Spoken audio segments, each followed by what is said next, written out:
Selamat pagi Bapak Ibu Saudara yang dikasihi oleh Tuhan dimanapun kita berada. Marilah pagi hari ini kita akan merenungkan firman Tuhan.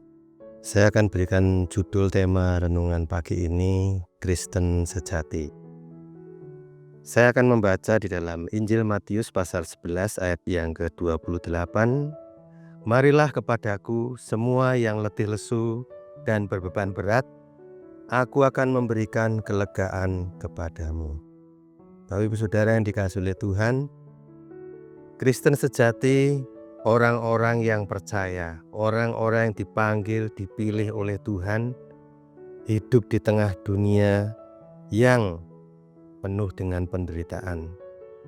Disinilah kita ditempatkan, diutus menjadi pengikut Kristus atau Kristen sejati.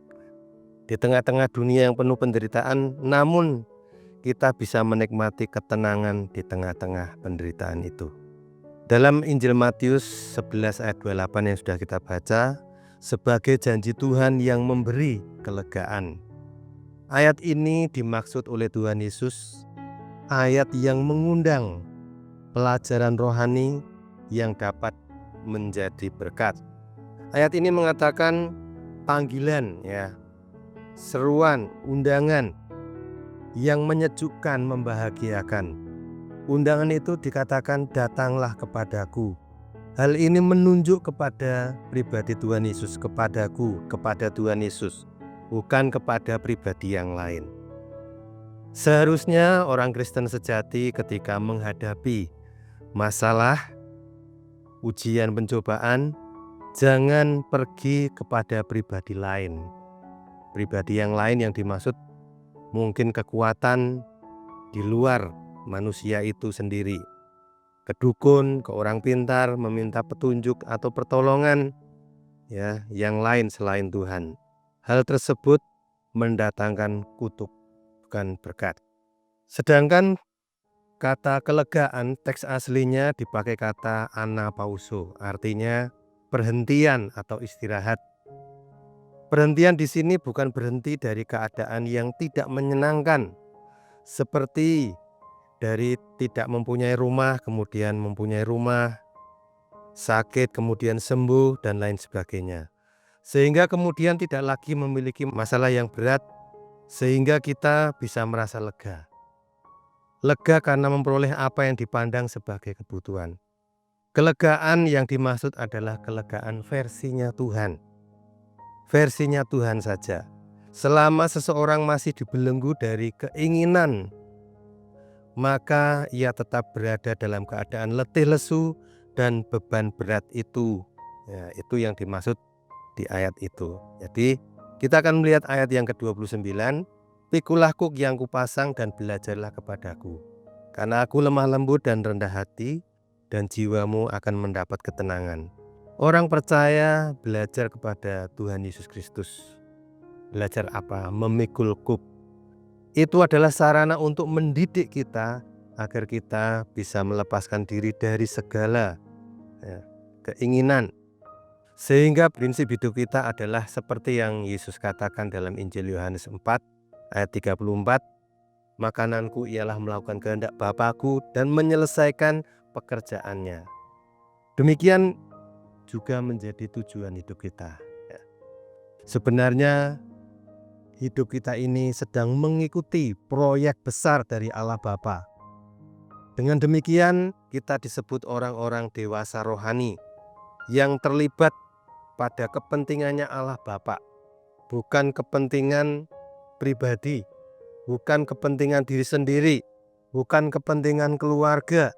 Semuanya itu penting, tapi semuanya itu kita lakukan dalam rangka melakukan kehendak Allah.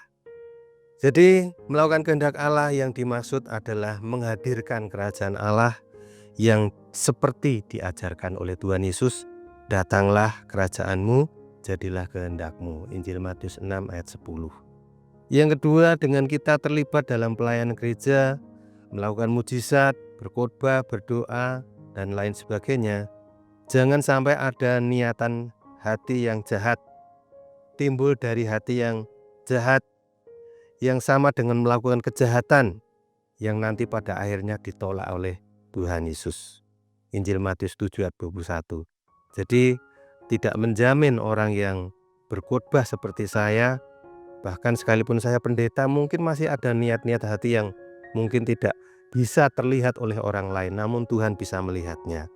Jadi yang penting ketika kita melayani dalam bidang apapun, lakukan untuk melakukan kehendak Allah. Seperti Allah melakukannya dengan kasih, demikian juga kita melakukannya dengan kasih. Yang ketiga, fokus hidup dalam pelayanan sampai karakter kita diubah seperti Yesus. Bukan seperti sahabat-sahabatnya yang pernah dan ada dikisahkan. Mereka ada yang mengkhianati Yesus ketika Yesus ditangkap, disalib, mereka melarikan diri dan mengkhianati Yesus.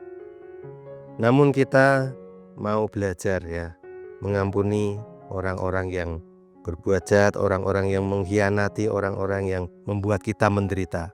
Yesus naik di atas kayu salib menderita, dihina, dikhianati, ditinggalkan, namun Tuhan Yesus tetap melakukan kehendak Allah.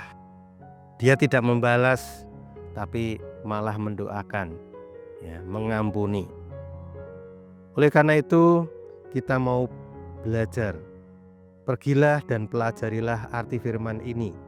Yang ku kehendaki ialah belas kasihan dan bukan persembahan. Karena aku datang bukan untuk memanggil orang benar, melainkan orang berdosa. Jadi kesimpulan bagian terakhir, kelegaan yang diajarkan Tuhan Yesus adalah mengajarkan damai sejahtera yang melampaui segala akal, yang tidak sama yang diberikan oleh dunia ini. Tuhan Yesus mengajarkan kita untuk menikmati ketenangan di tengah-tengah penderitaan, bahkan sekalipun aniaya. Dengan demikian, maka kuasa kegelapan tidak dapat menguasai kita. Amin. Mari kita berdoa. Bapa di surga, terima kasih Engkau memberkati kami dengan firman-Mu untuk datang kepada pribadi yang tepat, bahkan ketika masalah, penderitaan, ujian yang berat sedang menimpa kami. Kami datang kepada pribadi yang tepat. Kelegaan adalah versinya Tuhan, dan kami mau belajar memikul kuk bersama dengan Tuhan. Terima kasih Tuhan, kami akan mendapatkan kelegaan yang datang bersama-sama dengan Tuhan. Terima kasih, dalam nama Tuhan Yesus kami berdoa, haleluya, amin.